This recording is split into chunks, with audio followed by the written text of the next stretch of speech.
Om Namo Bhagavate Vasudevaya. Om Namo Bhagavate Vasudevaya. Om Namo Bhagavate Vasudevaya.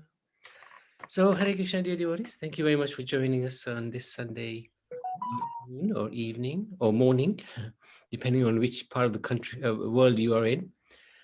I never thought I'd be saying those words, but anyway, incredible. So I'd like to seek your good wishes and your blessings so that we can share some important realizations about the holy name and how to chant in such a way that we please the Supreme Personality of Godhead. We cleanse our hearts and we make our way towards this supreme destination. So we started looking at the 10 offenses yesterday, and we looked at the first two. Are there any questions actually from anybody regarding what we discussed yesterday?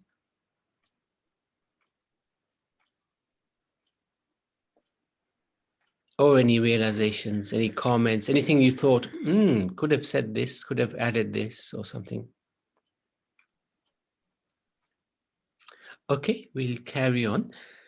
So we've done the shouldn't blaspheme devotees who've dedicated their lives for propagating the holy names of the Lord. And it's actually good practice, very good practice to not blaspheme anybody, let alone the devotees. Because if we are in the attitude, if we have the mood of criticizing, Prabhupada used to say, you'll even find fault with Krishna. So best, if we can avoid looking negatively at anything or anyone, is best. And in fact, the first-class devotee is in that mood of he won't see the bad in anybody or anything, in fact. So in that way, if we practice that, then of course the blaspheming of devotees ain't going to take place because you don't even look at anybody badly. So if that is practical, possible, then that is a good way to, and we'll be very peaceful because we won't have these negative thoughts going around in our mind, in our heads, that this person is like that and this person is like that. And then we have this urge to speak about this person behind their backs. Even if they're not devotees, I think that's just not good practice anyway. So, and the second point about the demigods' names, Lord Shiva and Lord Brahma should not be considered as equal to or independent of the name of Lord Vishnu. And this point about people having the names of the Lord, that is actually a very nice practice, because whoever chants the names of the Lord, even if it's somebody's name, indirectly will get significant punya karma, significant benefit. Okay, so third offense to avoid: disobey the orders of the spiritual master. Now, many are not initiated in our group of devotees. However, we have the Diksha, the Siksha Guru, who is Srila Prabhupada. He's the Siksha Guru of the whole world. No one can take that away from us. He's very kindly founded this Hare Krishna movement. He's very kindly written his glorious Bhaktivedanta purports, translated countless number of books. And we are taking shelter of his words, his books, his form, his instructions. So he is our Shiksha, spiritual master, Siksha Guru. So we should not, we should bear in mind, whatever we do, we shouldn't disobey his orders. His orders, very simple. Chant 16 rounds, follow the 4 regulative principles, take prasad, dance, associate with the devotees, read Bhagavatam, Bhagavad Gita, and he's made a promise. You go back to Godhead. So if we do those things, then we do need a living guru to connect us to Prabhupada, that's for sure. There are certain groups who think that Prabhupada is the last guru. There is no bona fide guru after him. But that in that way, we are actually destroying the parampara. So there does need to be a link to Prabhupada through a living guru. So to disobey the orders of a guru is considered to be an offense, because the guru is taking us to Krishna, he's given us Krishna in the form of the holy name. And if we disobey his orders, then it's considered to be an offense to the holy name. The holy name will not be pleased if we disobey the orders of spiritual. And there's another little bit added to this, and consider him an ordinary person. Spiritual master is not an ordinary person. He is a representative of Krishna. Shakshat Darit Vena Samas is no different from Krishna himself, because he's giving the message of Krishna. And Yasha Pashadan, Bhagavat Pashadan, Yasha Pashadan Nagatatopi. By the mercy of the spiritual master, we get Krishna, and by the mercy of Krishna, we get the spiritual master. So spiritual master is very important in terms of our spiritual progress. When Krishna came to this world, when Chaitanya came to this world, when Ramachandra came to this world, they all took spiritual masters. And they're all the supreme personalities of Godhead. So it shows the importance of a guru. So nobody should be thinking, I don't need a guru. And one should search out the guru. Of course, Krishna will send the guru if one is earnestly searching. If one is not searching, then there's no question that Krishna will send anybody. But one should always endeavor to search. Even one can, in our case, our Guru Maharaj has left the planet.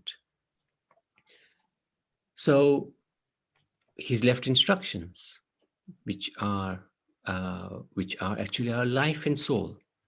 Those instructions are very important, because they will carry us through. They link us to the spiritual master even when he's not physically present.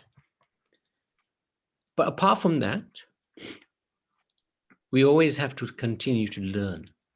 So we will continue to learn,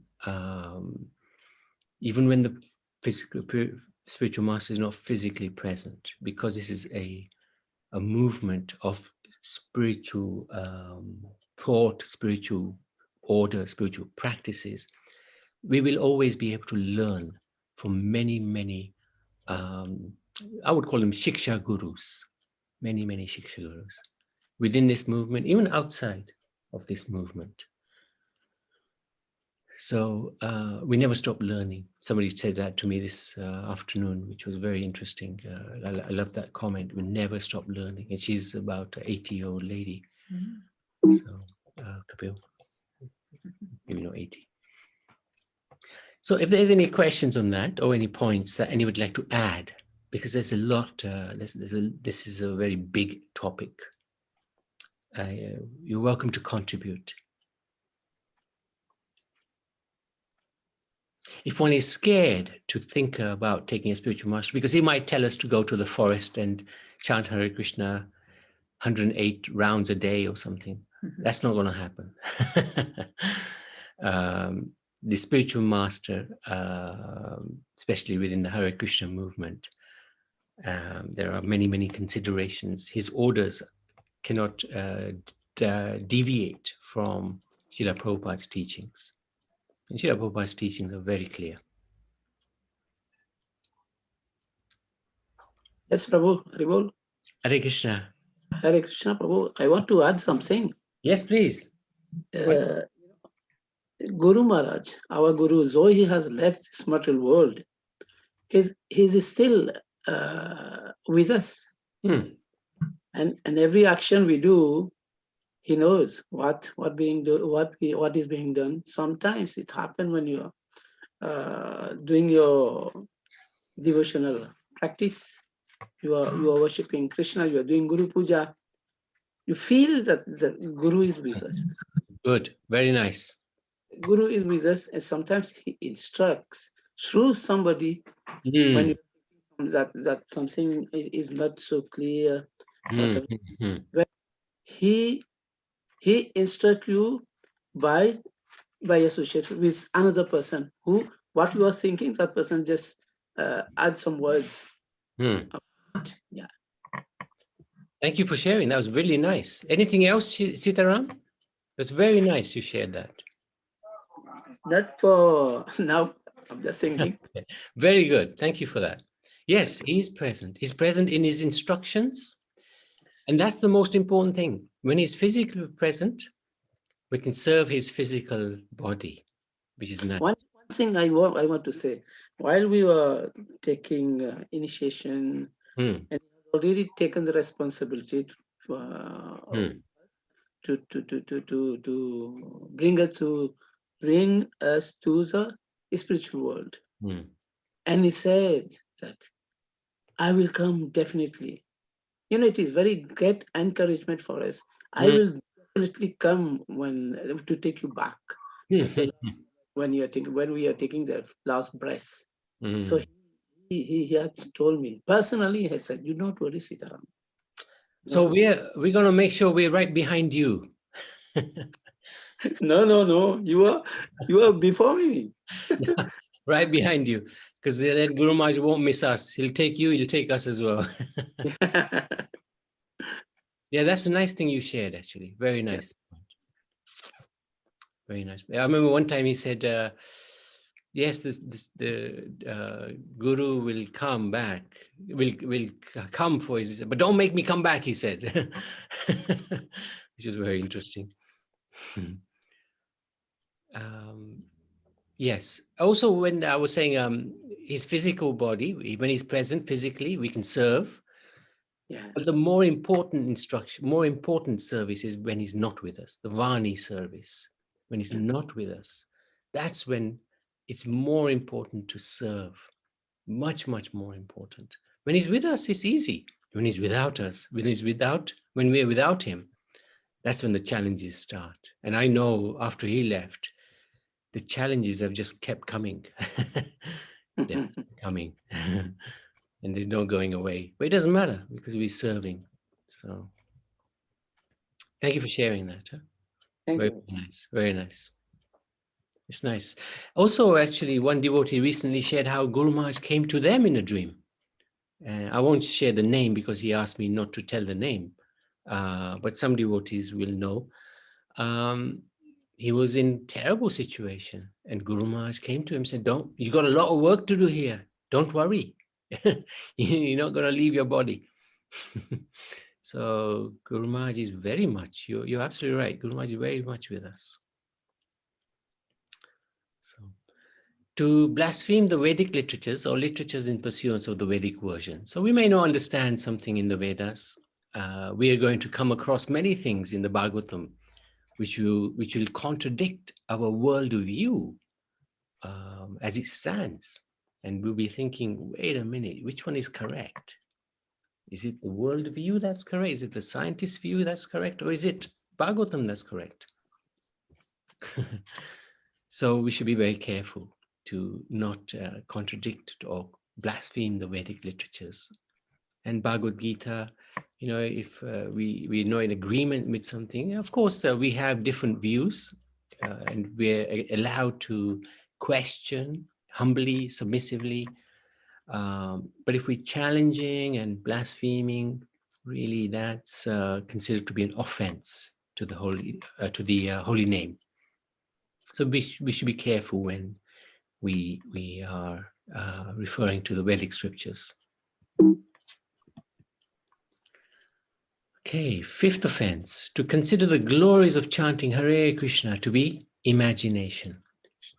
So it said, just chanting Hare Krishna once, purely in pure consciousness of God, of Krishna, will destroy all mountains and mountains of sins that we have committed over all the lives that we've been in this world.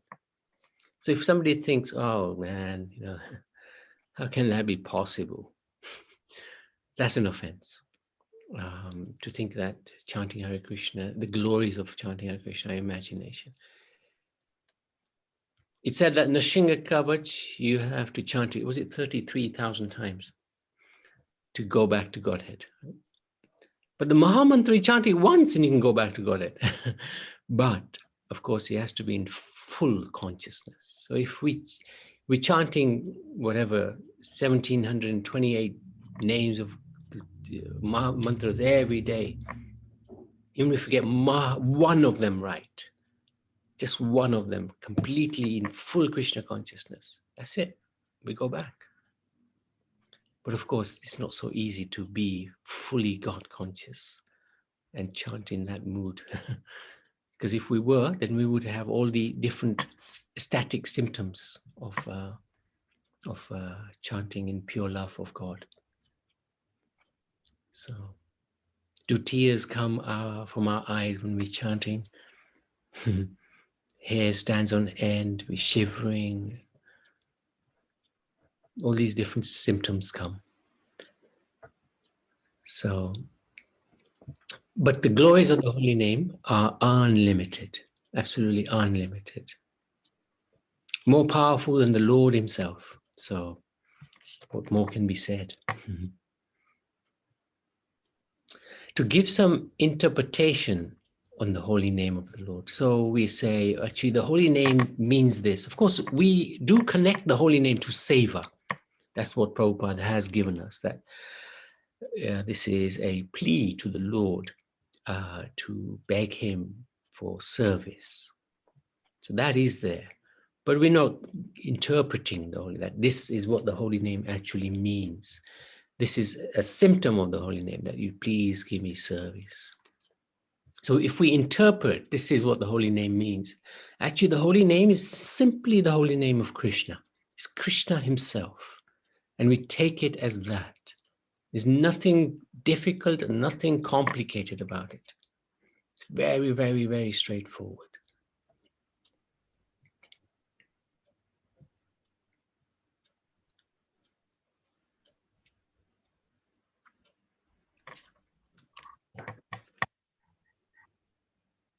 Anybody, any comments or questions on these points?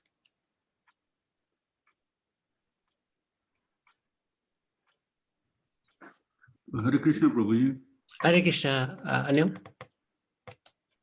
Prabhuji, like here we are talking of the holy name of Lord Krishna, but sometimes we are interpreting the name with Lord Vishnu when like when there are some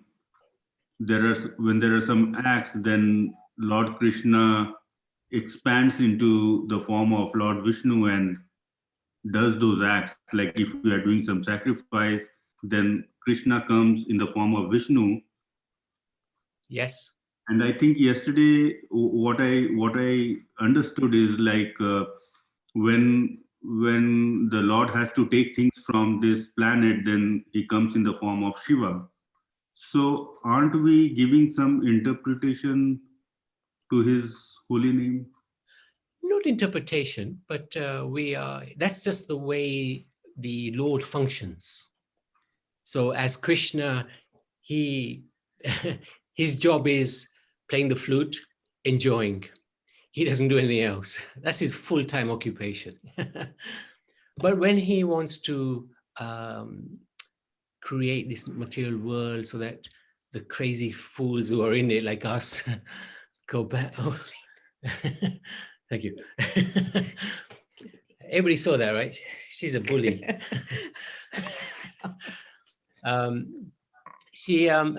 He takes on the role of Vishnu in order to progress the creative process. So that's not interpretation of his holy name. That's just how he functions. That's just a different way of functioning. And yes, so is that okay? Does that make sense? Yeah, it makes sense. So here, what do we mean by interpretation of his holy name? That, this holy name means, it means some pious act. If I chant it, I'll get a lot of pious activity. A lot of pious deeds will accrue to me. Something like that. That means I see the holy name, are interpreting the holy name as being a good activity, good karma. For example, I get good karma from chanting. That's one interpretation. If I chant the holy name, if I do bhajan, it's interpreted as punya karma. I'll get good pious activities. But actually, that's not the case. When you're doing bhajan, you're doing chanting of the holy names, these are not good karma. This is spiritual acts, not in the region of good karma at all. Good karma means you have to come back and enjoy the fruits of doing that good karma. But spiritual acts like chanting the holy names, there's no reaction. In fact, there's a spiritual reaction, i.e., you will only accrue spiritual benefit. It'll make your path closer to the supreme destination, Golok Vrindavan. That's one example. There are many examples. I can't actually think of one right now, but I remember one interpretations. Can you think of anything? Interpretations that the holy name is here to save us from this. It'll take us out of this material world, for example. It will, but that's not the purpose of our chanting. Purpose of our chanting is even if we remain in this material world, as long as we're remembering Krishna, as long as he doesn't allow us to forget him, this is the spiritual world. We're already in the spiritual world because we are connected to the Lord through his holy name. So it's not that we want to necessarily get out of this material world. We're already in the spiritual world as long as we're chanting his holy names. And if our mood is, we want to get out of this material world, that's not a bad thing to, not a bad place to be. I want to get out of this crazy world. But actually, that's not the real purpose of chanting. The real purpose of chanting is to fall in love with God. So whether he keeps us here for whatever mission he has, or he takes us back to the spiritual world, get us out of the material world, doesn't matter. We'll take whatever he gives.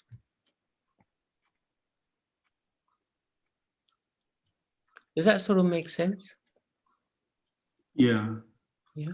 So here, when I'm chanting, then sometimes I get dissociated, and I think in my mind that God, I'm chanting, stop me from giving pain to anybody.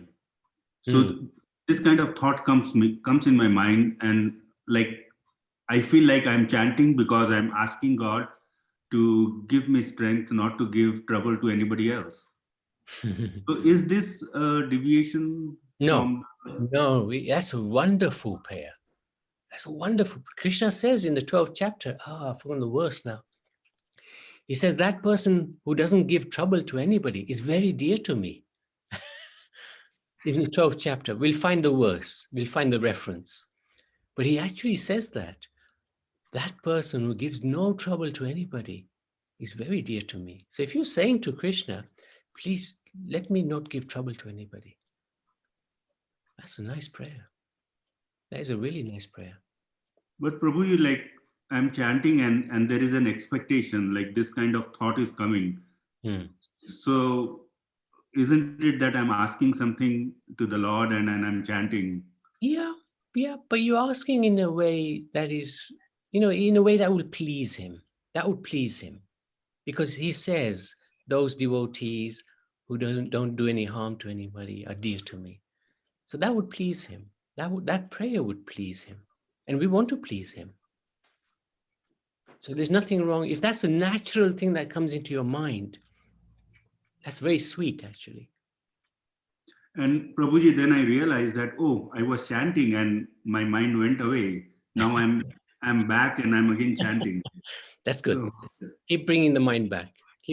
But if your mind is gone and is thinking like that, you're in a very good place, I know. Because most people's mind go away and they're thinking about work. They're thinking about family. They're thinking about what's the meal that I'm going to cook. like that. So the fact that when your mind goes away, you're actually saying to the Lord, please, I don't want to cause harm to anybody. That's a really good default. You know, where is our default? Where does the mind go when you've got nothing to do? When we're chanting sometimes, that's what happens. The mind will go as if we're idle because we've forgotten the importance of the chanting. So our default, where is it? Is it work? Is it family? Is it my dog, my parent, my pets? Is it my parents? That is very important to establish, because that default, we have to try to change that default and turn that default into Krishna being the default. We always, our default, when the mind is doing nothing, goes to Krishna. That is good. Now, if your default is, let me not do harm to anybody, that's a really good place. I'd say to you, that's a good place. So, thank you, Prabhu. Hare Krishna. Hare Krishna. Learned a lot from you. Oh no, I'm just starting the first few steps of spirituality. So That's good. It's good. To commit sinful activities on the strength of the holy name of the Lord. Like Anantuji was saying a couple of weeks ago, how this one is probably one of the worst offenses to commit, because it's considered a offense which is very difficult to overcome. All the other offenses, mostly, you can beg forgiveness from the holy name, beg forgiveness from the spiritual master, beg forgiveness from the devotee you blasphemed, and the forgiveness will always be there. This one's a little tough, because if one is thinking, I'll have a biddy, a smoke, and then I'll chant one round to counteract the activities of the sinful activity of smoking, that's really not good. Of course, the tendency for humans is to commit sin. That's generally the tendency, because of our various desires that we've accumulated over lives and lives. So there is a tendency that we tend to fall. We tend to commit sinful activities. But if we are deliberately committing sinful activities, thinking that doesn't matter, I'll do this crazy thing now, I'll satisfy my senses, but tomorrow I'll chant a little bit more harder to counteract any of the sinful activities I'm performing. So that is considered an offense to the holy name of the Lord. That's quite a tough one to overcome. So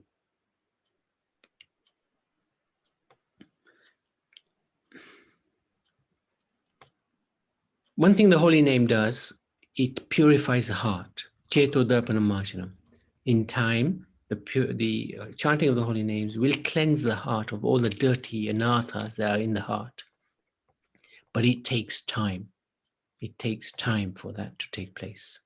And until these anathas are out of our heart, the tendency to commit sinful activities is there. So we have to try to resist that tendency, especially on the doing it on the strength of the holy name. Because the holy name will destroy all the sins. But if we're committing sin on the basis of that, then that's an offense to the holy name. So the holy name will not have an impact in that situation. We'll see it later on. It's like having a gun with blanks. So we're shooting, but there's no impact. There's noise is there. Hare Krishna, but there's no impact. It's like a blank bullet.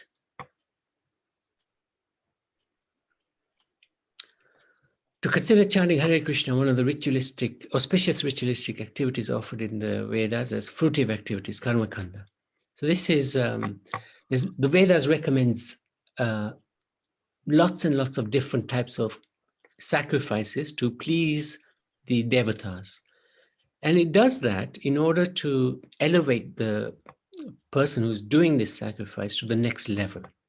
The Vedas generally most of the Vedas tend to be guided to those who are worshipping the devatas. At least they are worshipping somebody more superior than themselves. They may not be worshipping Krishna, but what Krishna explains in the Bhagavad Gita, if somebody has faith in a devata, I will help them reinforce that faith. At least they've got faith in something other than themselves. That's the point. And eventually they'll begin to realize that, actually, the devatas, Lord Indra is relying on Lord Brahma. Whenever he needs protection, he goes to Brahma. So actually, Brahma's higher. So I should worship Lord Brahma. Then they'll realize, oh, Brahma, whenever he's in trouble, he goes to Lord Vishnu in Shwetadweep. So actually, Lord Vishnu is higher than Lord Brahma. Or sometimes he goes to Lord Shiva for assistance. And Lord Shiva, he goes to Lord Vishnu for assistance. So Vishnu must be highest. And then we have examples of how Lord Vishnu would also want to take darshan of Krishna. And these are pastimes given in the Krishna book. In the Purushottam Mass as well, that's right. Because if devotees remember the month of Purushottam, she was very upset. She went to Vishnu, and Vishnu said, okay, let's go and see Krishna. He just needs a little excuse, and they're off to Golok Vrindavan. So in that way, it's established within the Vedas. There's a hierarchy of worship. Now, this fruitive activity, the karma kanda, is generally pleasing the devatas. In order, we do a sacrifice. It's like a business transaction. I worship you, you give me. So if we're thinking Hare Krishna is like that, that's an offense. For Hare Krishna, this is not one of the ritualistic activities offered in the Vedas as fruitive activities. And in addition to that, the chanter of the mantra doesn't ask for anything from the Lord, apart from service. I want to serve you. I want to do something for you. That's natural. But not asking for a car or a wife or a bank balance like that.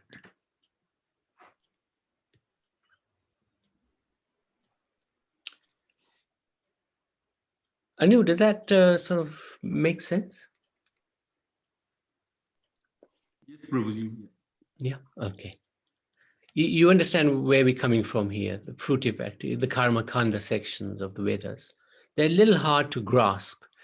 And a lot of people get stuck into this karma kanda, where they're doing yagyas. Every Saturday, they'll do a yagya to please Brihaspati, or they'll please one of the different devatas. There are 33 million of them. So that is a risky thing to do in the first place. But then equating the Hare Krishna mantra to that activity is also very risky. That's an offense. Like comparing between different activities.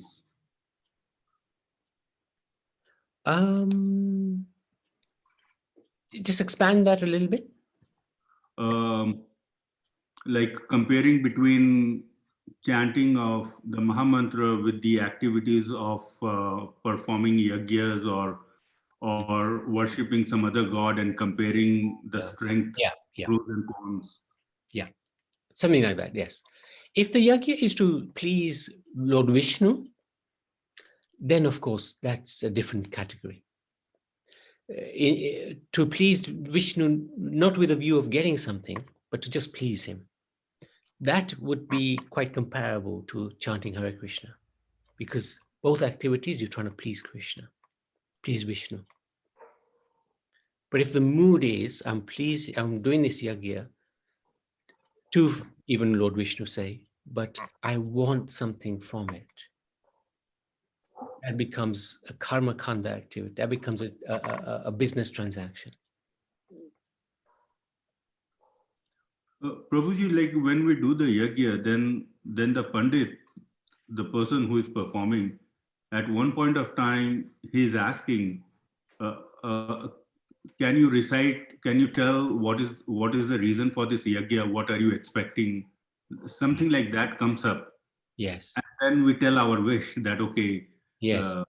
let's pray to the God to grant this. So that kind of situation is not right.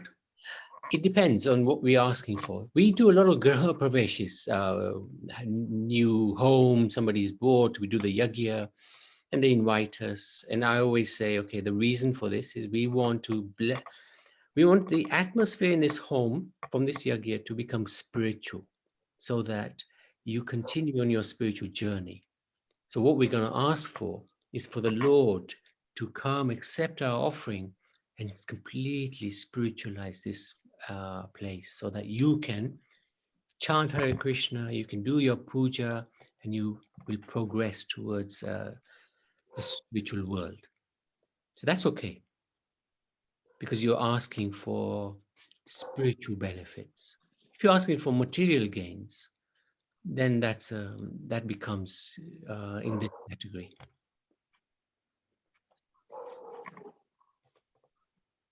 If you're just asking for simple protection of this body or of this house, well, it's going to be destroyed at some point.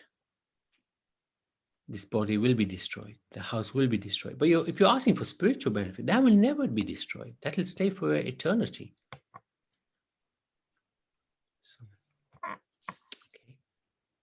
Nice point there. Next one, to instruct a faithless person about the glories of the holy name.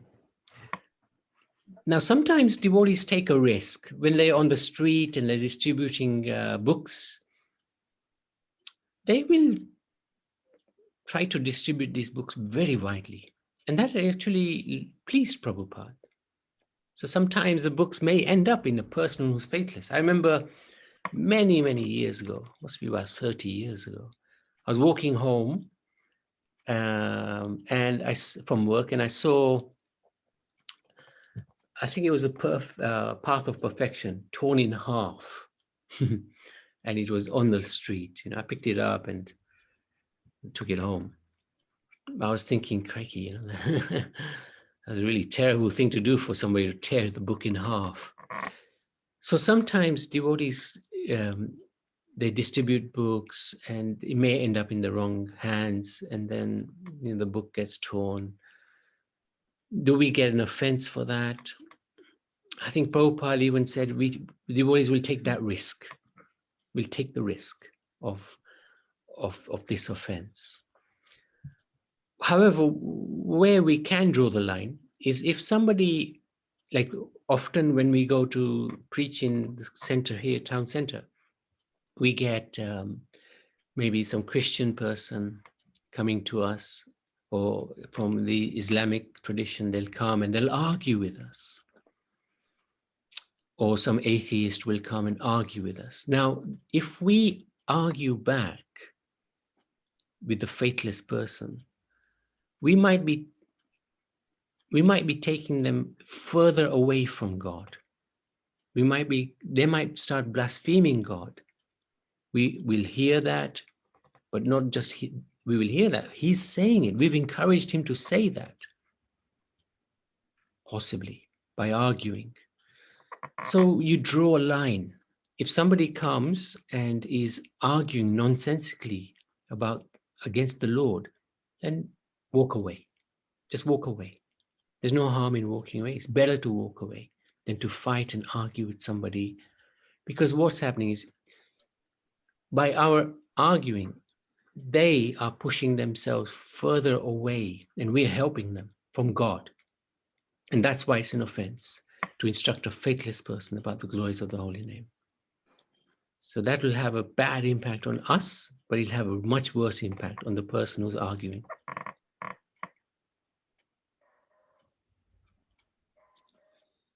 So we may come across situations. There are many atheists in this world. What do we do? Or in your family. Or even your own family sometimes. Yeah, that's right. who may not believe in Vishnu, Krishna, you know, they may be more inclined towards the devatas. What do? Leave them alone. Give them prasad. If they're willing to listen, if there's not going to be a crazy argument that ensues, fair enough. But if you know there's going to be an issue, walk away. Don't get into an argument. Better not to.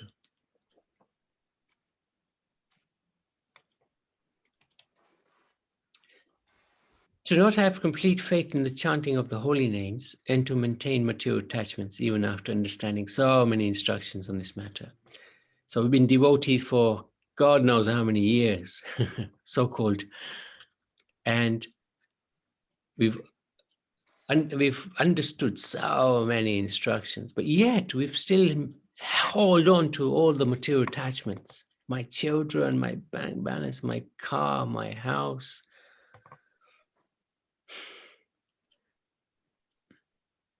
These things will come and go. Of course, we need a place to stay, no doubt about it. We need a car to drive in. But if there's such deep attachments to that property, we'll never leave this world. That's considered an offense to the holy name. To not have complete faith in the chanting of it. So this faith, we have to invest in the faith. So we've got some faith, otherwise we wouldn't be sitting here. Now what we've got to do is keep on increasing that faith. Keep on increasing that faith in the chanting of. There's nothing more powerful than this. Like the devotee who was telling us about how Maharaj came to him.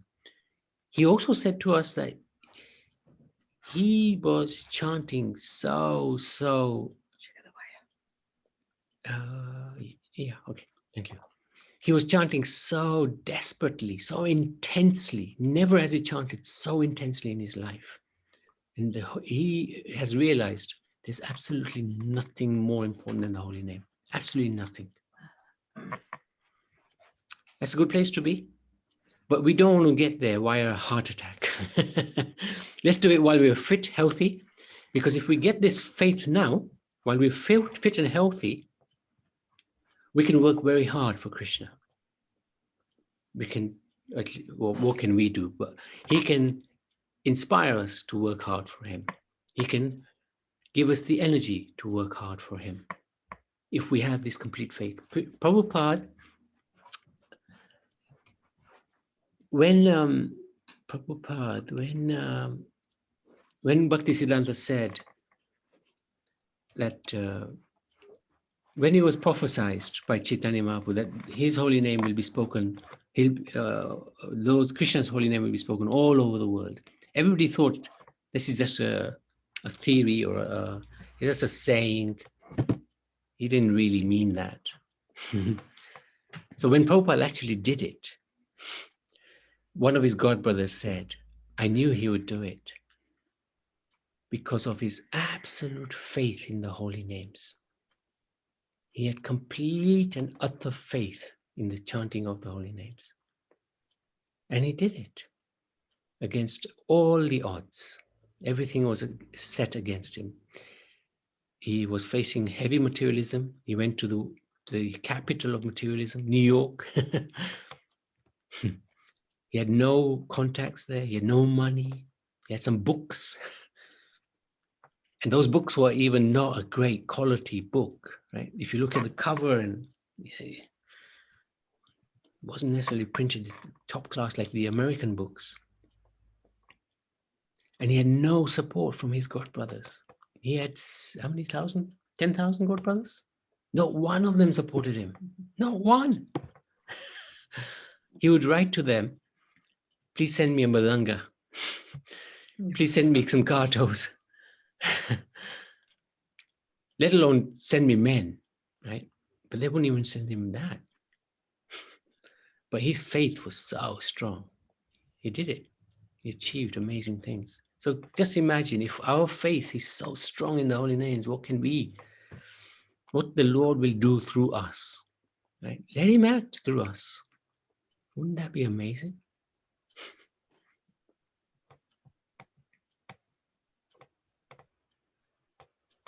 So this is an offense. If we don't have faith in the chanting of the holy names, and we're still holding on to everything we have, and we've understood so many instructions, that's a offense to the holy name.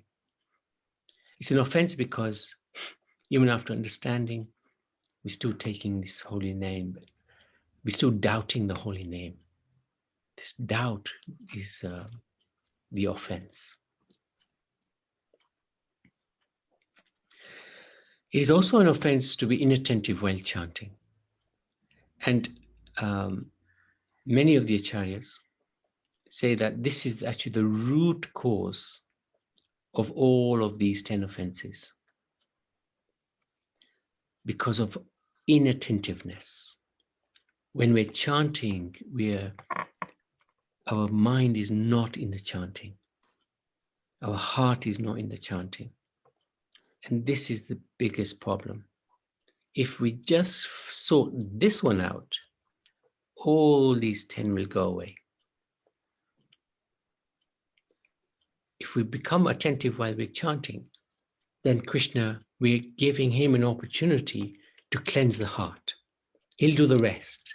He'll work hard to sort us out if we are in the conversation with Krishna when we're chanting. If we're not in the conversation, he will reciprocate accordingly. The more intensely we're chanting with attention, the more he will reciprocate with purification of our existence. And then all of these 10 offenses, they'll all go away. They'll all disappear. None of them will be there.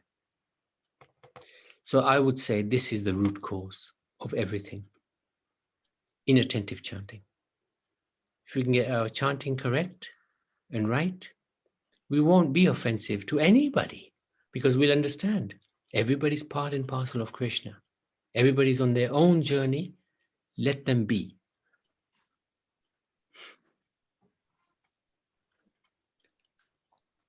If we're chanting with attention, we'll know Supreme Lord, there's nothing higher than that. We won't disobey the orders of spiritual master. We'll follow the Vedas.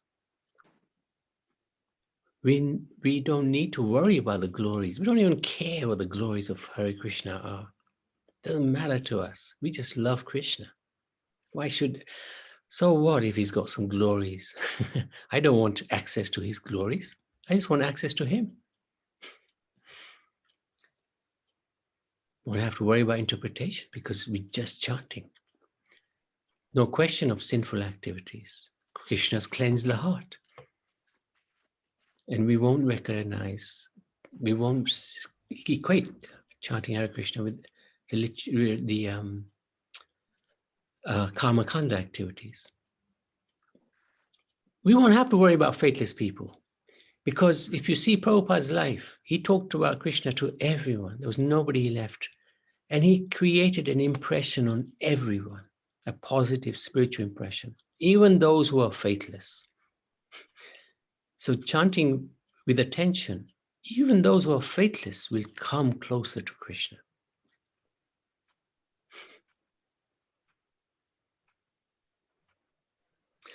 And of course, chanting with attention will give us complete and utter faith in the holy names. So this is the one. If we get this one right, then we are fast moving in the right direction. Every devotee who claims to be a Vaishnava must guard against these offenses in order to quickly achieve the desired success. Prema Bhakti, Krishna Prema. Any comments, any questions? Wow, it's 5 o'clock already.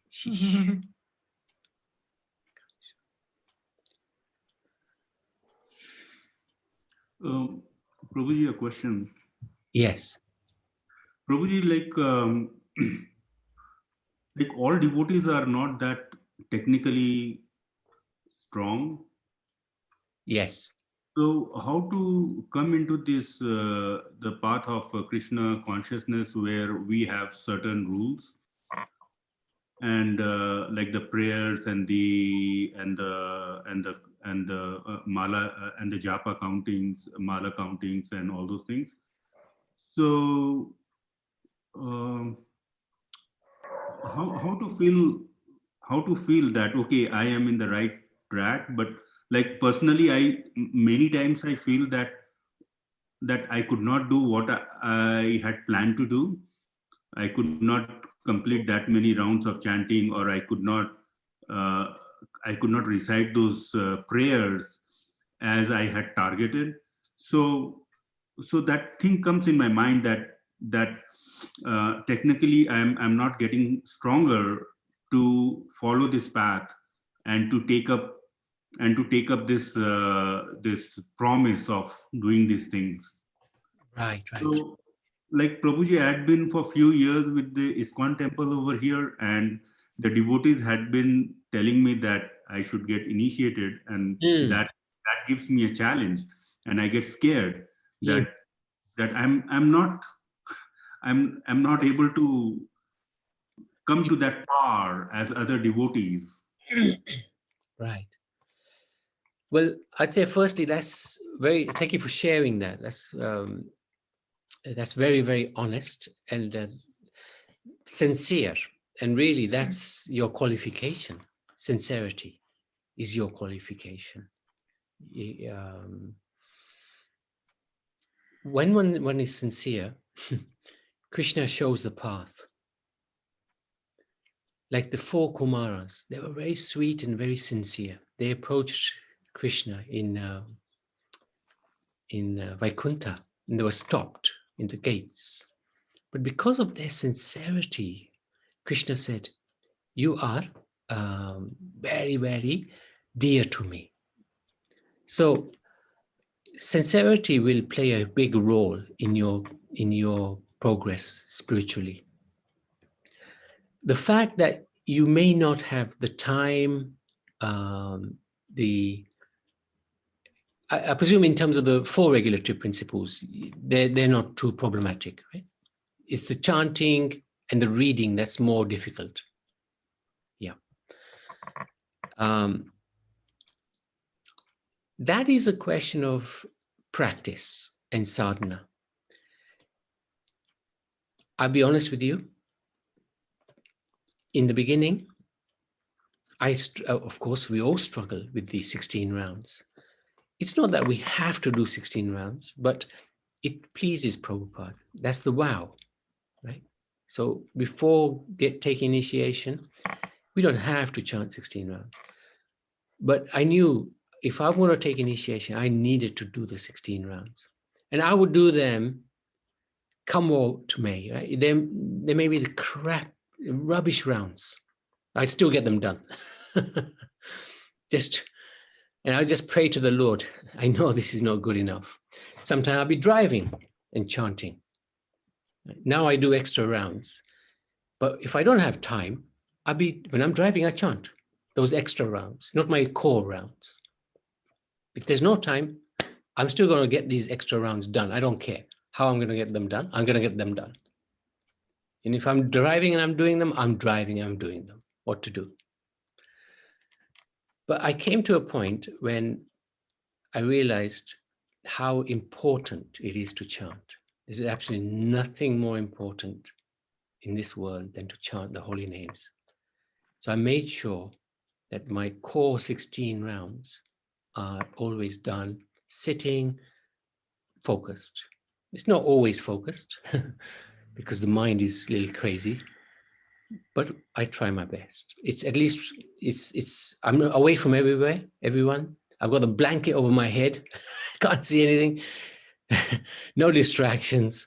It's just me, my mind, and the holy name. And when I bring my heart into it, even the mind disappears. So those core rounds are fine. So I would say to you, get your rounds done. Just get them done. No matter how you do them, get them done. And then, this is my experience anyway, sorry, I'm just going to share my experience. I began to realize the importance of the holy names and importance of chanting the 16 rounds properly. So I made sure I had enough time in my day, and I just do them first thing in the morning. Before I do anything, it's the rounds first. Get those done, get them done as nicely as possible. And then the rest of the day, you can do a lot more. So now I'm working on my extra rounds, how to get them better, because I know I've got to get them better. And that'll take some time. It doesn't matter. The core is there. The rest will have to come. And we need to get to a position where we're chanting 64 rounds, not 16 rounds. It's got to be 64 rounds. And beyond that as well. So how are we going to get there? We step by step by step by step. Just like a child when he gets up, you know, he tries to walk, he tries his best, he falls, keeps falling, keeps falling. Eventually, with practice, he starts walking very nicely. So that this could be a way, if at the moment, if you're not able to do your 16, get them done. No matter what it takes, get it done. At least get that minimum 16 done every day. May I ask how many you chant now? Prabhuji, if I count, then I think I'm chanting more than 16 rounds. But the quality of chanting is not that great. I'm not satisfied with that. Because when I go for a walk, for an hour's walk with my dog, I'm chanting. When I'm driving or if I'm in the store, I'm chanting on my own. And I've seen people turning around and seeing what is this guy chanting, and then I realized, oh, my chanting was a little bit louder. So, so good. The number of rounds, I think, is good. That's good. You're in a good place because you are now considering, I've got to improve the quality. Good place to be. Because this is where Krishna will reciprocate. If we give a message to Krishna that I'm happy with my rounds, and they're not so good, but I'm happy, it's a wrong message. If we're giving Krishna a message that, okay, I'm getting the rounds done now, but I have to improve how I am relating with you. Please help me. Please help me focus. Then Krishna will definitely step in. I can give you personal experience on that. It's happened to me. He definitely gave me the opportunity to chant better. It's still nowhere near where it should be, but it's better than it was. So that mood, your sincere mood and your understanding that there needs to be a big improvement will help you. Krishna will take steps towards you because of your mood.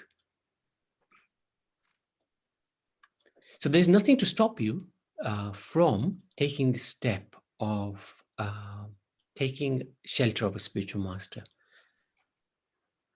If you're feeling comfortable with a spiritual master and he's similarly comfortable with you, then I would say don't leave it too long, because life is very short. At any moment, something can happen. There's a devotee called Ritesh on the line. He was telling me how one of his work colleagues, the father, just passed away, just like that. So at any moment we can go. Why take the chance of going without a guru? My Guru Maharaj used to say, Be Guru. You're going to die, Be Guru. Huh? Be Guru Wala. Be Guru Wala. Without a guru. You're going to die without a guru. Where are you going to go? If you have a guru, he's committed, like Sitaram very nicely said, he's always with us. Guru's with us. He's permanently your guide, your guardian. So don't go without a guru. Of course, you're not going anywhere, but sooner the better.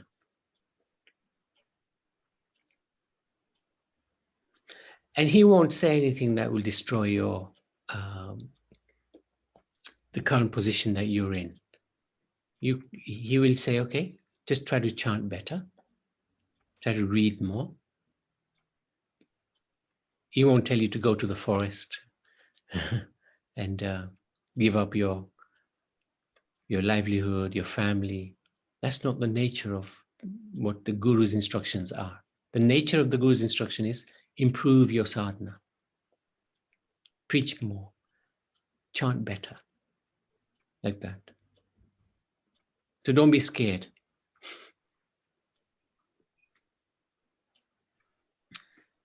It's very important. Prabhuji, one more question, Prabhuji. That is with respect to reading the Vedas and the wisdom books and the knowledge. What I understand is if I'm not reading the slokas correctly, then it causes a negative impact. And I am not at all good in reading Sanskrit or the slokas. So that causes me a kind of a concern reading them. How to overcome this issue? You're right. The Vedas have these mantras, and if the Vedic mantras are spoken incorrectly, they can have a different impact from what you're thinking you're going to have. But that's not the case with the Bhagavad Gita and the Srimad Bhagavatam. These, like Prabhupada used to say, even if somebody reads one verse, they will become perfect. Even if they read half a verse, they'll become perfect. Even if they read one word, even if they read one syllable, they'll become perfect. So these books are completely transcendental. Whether you make a mistake in the pronunciation, it does not matter. There is no negative impact. These books are non-different from Krishna. And especially now we've got our own Sukadev Prabhupada. He's bitten into this incredible nectar and he's reproduced it and given us Bhagavad Gita as it is.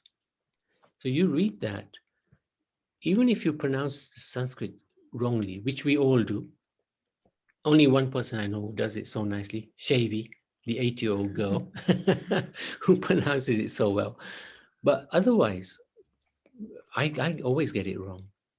My Guru Maharaj used to, he used to make us practice. And often he would say, actually, he was a Sanskrit scholar, right? He knew Sanskrit very, very well.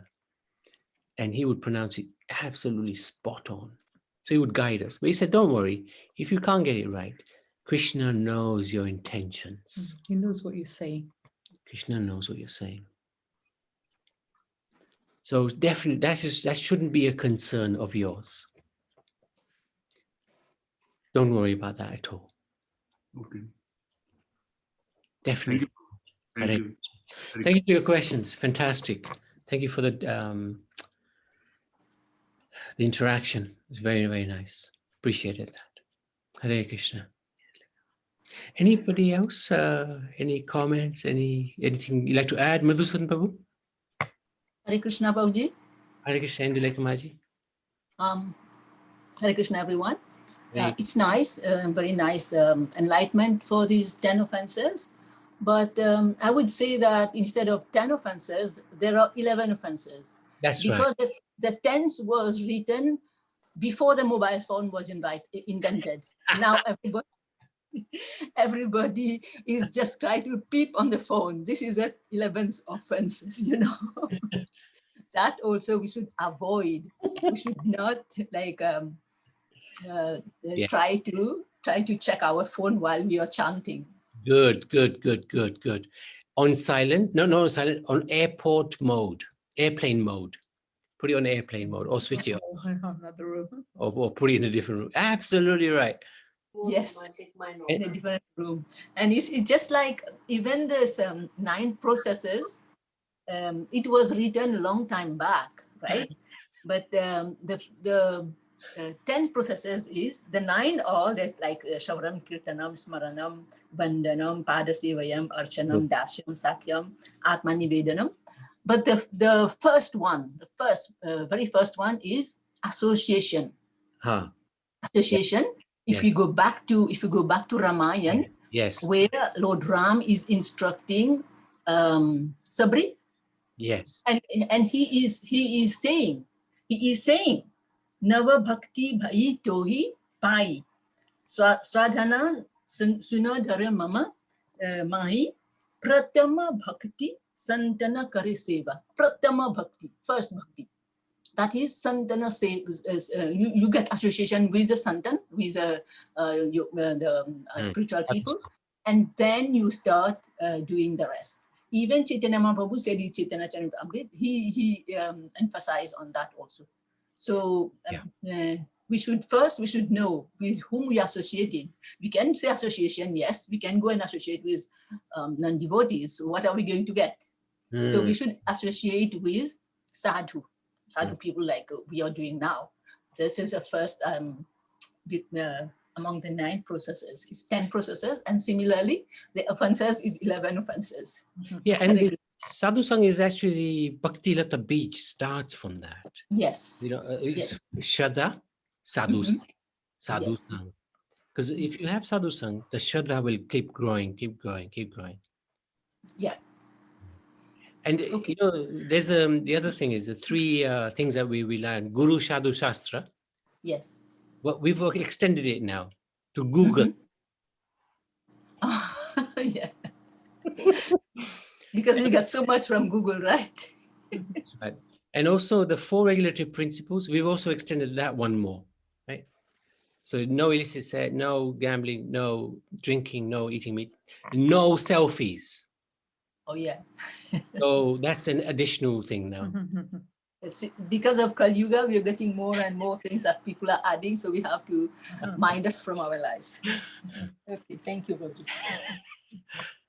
We could carry on like this forever. There's so many other things. Anyway, Madhusudan Prabhu? Haribol, Hare Krishna. Hare Krishna. Yeah, nice you've gone through the 10 offenses, and it's good to keep reminding ourselves of these. Yes. And no doubt, even all these years of chanting, but still it takes a long time to perfect it, but it doesn't matter. As long as you're chanting, because, as I was saying yesterday, how Prabhupada explains the meaning of and it's recorded in an album, and you can YouTube it. And when Prabhupada uses words like, that this chanting of the Hare Krishna mantra is directly enacted from the spiritual platform.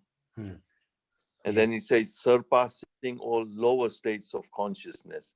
I mean, the Prabhupada's choice of words are amazing. So when Prabhupada says it's namely sensual, mental, and intellectual. So those are the lower states of consciousness. But this chanting even surpasses that and goes higher. And then Prabhupada said, there's no need to understand the language of the mantra, nor is there any need of mental speculation, nor any intellectual adjustment for chanting this maha-mantra. So, it springs automatically from the spiritual platform, and anyone can take part in this, And that's why anyone can take part. And Prabhupada said, without any previous qualification, you can dance in ecstasy, And, whenever we get time, we just chant and we feel the chanting. But Prabhupada also say amazing is we have seen it practically. Even a child can take part in the chanting, or even a dog can take part in it. The chanting should be heard, however, from the lips of a pure devotee of the Lord, so that immediate effect can be achieved. And as far as possible, chanting from the lips of a non-devotee should be avoided, as much as milk touched by the lips of a serpent causes poisonous effect. I mean, Prabhupada is just, in those 5 minutes, he's used the words, he's explained how the chanting should be done, and what the effect of it, and why we should chant. It's just, this maha-mantra is actually, when Prabhupada said it is enacted from a spiritual platform, it is a spiritual sound vibration. So when, before that, I'd never come across words like transcendental, transcendental platform. I would never knew that there's such thing as a transcendental platform. There is a sensual platform, intellectual platform, So, when Prabhupada said it's surpassing it, so we are in a position when we are chanting. So every moment, I mean, there are challenges in chanting, but it's good to develop a good practice of chanting early in the morning, take time out, or even if it's just going for a walk, but focus on the chanting and try and avoid some of these offenses. And if somebody's chanting sincerely, then that's good. But if somebody has got no faith, yeah, we shouldn't really, try and force them to chant or encourage them, but just let them be who they are. And there are challenges, but it's just taking time out to be with Krishna. That's how we should think. I'm taking time out to be, and then associate with Krishna when I'm chanting. I don't want any distractions, disturbances, or anything. And if you can avoid, but some habits of some devotees I've seen, like even I might have done it. I might have been guilty of it as well. Is that when somebody's trying to talk and I'll go my beat bag in the end, and then chanting all, then it puts other people off. Thinking, well, what's this practice you're doing? You're chanting everywhere. You're driving and you're chanting, and you're watching them driving and chanting, all this. Then it puts other people off, thinking, I don't want to become like him. We want to attract people to chanting, so we have to be developing good practice and set a good example, so that encourage other people to chant. And so when we're talking to someone, give time to the person. You're driving, you drive. If you're reading, you read. And if you're chanting, you chant. That's it. That's how you develop that mental kind of approach, and it's a habit that you start to develop, and then it'll help us in our progress. But certainly it's good to be aware of these offenses. I got a deal going with Krishna, saying, look, I'm going to just do this extra chanting, you sort out the quality, right? Yeah, that's right. We've just got to be sincere and just that's right. Realize when Prabhupada say that this is actually from, but we don't understand it. We think it's just a material sound or something, but it's not really. That's right. And then we understand from that there is such a thing as material sound, and then there's something of a spiritual sound as well. And this obviously directly comes from the spiritual world, and it's non-different from Krishna then. Very good. Thank you so much. Yeah. Okay. So if there's no other questions or comments, we can shift to the Nishinga Kavach. And let me just bring it up.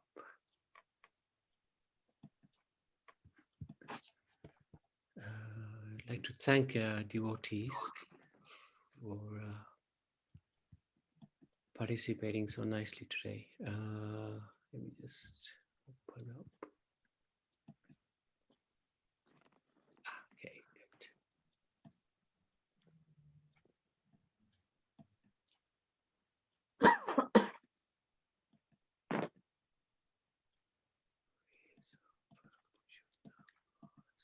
Okay, got it. Okay, so let me just